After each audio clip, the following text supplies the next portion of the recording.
నమస్తే friends. The God of masses Nandamuri Balakrishna, Akhanda to తాండవం. అసలు ఈ మూవీకి అయితే బీభత్సంగా తాండవం అయితే ఆడుతుందన్నమాట. డే 19 అయినా సరే, డే 20 అయినా సరే బీభత్సంగా తాండవం అయితే ఆడుతుంది. క్లారిటీగా ఈ వీడియోలో అయితే మనం అయితే మాట్లాడుకుందాం. అంతకన్నా ముందు బాలయ్య గారు అభిమానులు ఈ వీడియోని అయితే ఛానల్ అయితే సబ్స్క్రైబ్ చేసుకొని బెల్ నోటిఫికేషన్ అయితే ఆన్లో అయితే పెట్టుకోండి. అంతేకాకుండా హైప్ బటన్ అయితే వచ్చిందనమాట. ఇప్పుడు హైప్ ప్యాంట్స్ ఇస్తే కనుక ఈ వీడియో అయితే ఇంకొంతమందికి అయితే రీచ్ అవుతుంది.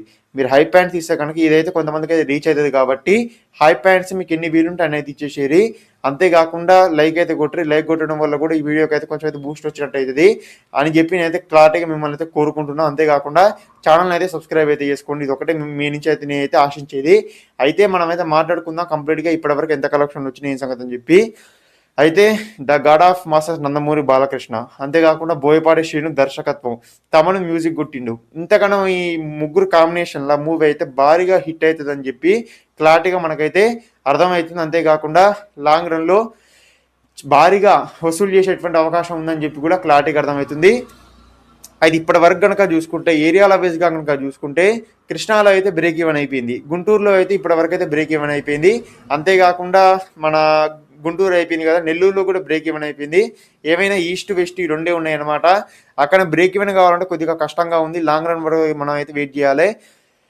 ఎందుకంటే ప్రమోషన్లు పెడితే కనుక ఈ మూవీ అయితే హిట్ అయ్యేటువంటి అవకాశాలు చాలా ఉన్నాయన్నమాట. బోయపాటి శ్రీని గారు ఆయన కెరియర్లో ఏమైనా తప్పు చేసిండా అంటే అది బిగ్గెస్ట్ మిస్టేక్ అని చెప్పుకోవచ్చు. అసలు ఆయన ఎందుకని ప్రమోషన్లకి బడ్జెట్ పెట్టాడు అని చెప్పి నాకైతే అర్థమవుతుంది ఫ్రెండ్స్. ఒకవేళ కనుక భారీగా బడ్జెట్ పెట్టి పాన్ ఇండియా వరకు తీసుకుపోయింది కదా, అదే పాన్ ఇండియాలో కొంచెం అయితే ప్రమోషన్లకు అయితే భారీగా కేటాయిస్తే కనుక ఈ మూవీ అయితే బీభత్సంగా ఈ పాటికల్లా కలెక్షన్ తెచ్చిపెట్టేది. అంతేకాకుండా పాన్ ఇండియాలో సీనియర్ హీరోగా మన బాలకృష్ణ గారికి అయితే ఒక అరుదైనటువంటి రికార్డు వచ్చేది, అరుదైనటువంటి పేరు అయితే వచ్చేదని చెప్పి కూడా మనకైతే క్లారిటీగా అర్థమవుతుంది. అయితే ఇంకో 2 ఏరియాల్లో అయితే ఇదైతే బ్రేక్ ఈవెన్ కావాలి. నైజాం గురించి మాట్లాడితే కనుక నైజాంలో అయితే బ్రేక్ ఈవెన్ అయిపోయింది. నైజాంలో 21 కోట్ల బిజినెస్ చేస్తే కనుక 21 కోట్లు అయితే వచ్చేసినాయి. సీడెడ్ గురించి మాట్లాడితే సీడెడ్లో వచ్చేసరికల్లా ఎందుకో కానీ హేటర్స్ చేసినటువంటి కుట్ర వల్లనో, లేకపోతే బాలకృష్ణ గారి లక్కు బాలేకనో, లేకపోతే సీడర్లో అయితే కొంచెం అయితే కలెక్షన్లు అయితే డ్రాప్ అవుతుందని చెప్పి క్లారిటీగా అర్థమవుతుంది. అంతేకాకుండా సీడెల్లో వచ్చేసరికల్లా ఇప్పటి వరకు కనుక చూసుకుంటే సీడెల్లో వచ్చేసరికల్లా భారీగా కలెక్షన్లు అయితే నమోదు చేయాలి. కానీ అక్కడ వచ్చేసరికల్లా ఇప్పటికైతే 16 కోట్లు మాత్రం కలెక్షన్ చేసింది. ఇంకా 4 కోట్లు అయితే రావాలన్నమాట. ఇంకా 4 కోట్లు వస్తే కనుక సీడెడ్లో కూడా హిట్ అయిపోతుంది. ఇంకా మనం ఓవర్సీస్ కనుక చూసుకుంటే ఓవర్సీస్లో కూడా ప్రమోషన్లు పెట్టకపోవడం వల్ల భారీగా కలెక్షన్లు అయితే డ్రాప్ అవుతుందని చెప్పి క్లారిటీగా అర్థమవుతుంది.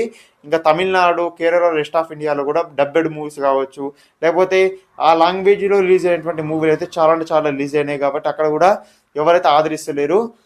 కాకపోతే ఏంటంటే మన 2 తెలుగు రాష్ట్రాల్లోనే మన ఎన్టీకే గారికి, నందమూరి వంశానికి, నందమూరి ఫ్యాన్స్ అయితే బీభత్సంగా ఆదరిస్తారు. కాబట్టి ఈ మాత్రం కలెక్షన్లు అయినా సరే రాబడుతుంది. అంతేకాకుండా సింగిల్గా వస్తున్నటువంటి మన బాలకృష్ణ గారే ఇంతగానో కలెక్షన్లు సృష్టిస్తుందంటే అది చాలా అంటే చాలా గ్రేట్ అని చెప్పుకోవచ్చు.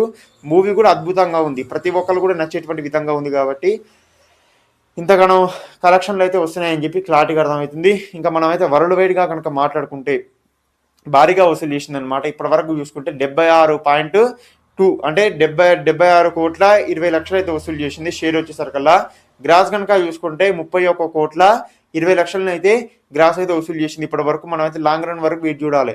సంక్రాంతి వరకు కనుక మనం వెయిట్ చేస్తే ఈ మూవీ హిట్ అయ్యేటువంటి అవకాశాలు చాలా అంటే చాలా వరకు ఉన్నాయి. ఫ్రెండ్స్, మీరేమనుకుంటున్నారో కామెంట్ అయితే చేయండి. ఈ మూవీ హిట్ అవుతుందా లేకపోతే ఫ్లాప్ అవుతుంది అనుకుంటారా? అసలు ఏంది మీ మనసులో ఉన్నటువంటి విషయం ఏంటని కామెంట్ చేయండి. అంతేకాకుండా మీకు ఇష్టమైనటువంటి సినిమా, బాలకృష్ణ గారి కెరియర్లో ఇష్టమైనటువంటి సినిమా ఏదైతే ఉందో అది కూడా కామెంట్ చేసి చెప్పండి.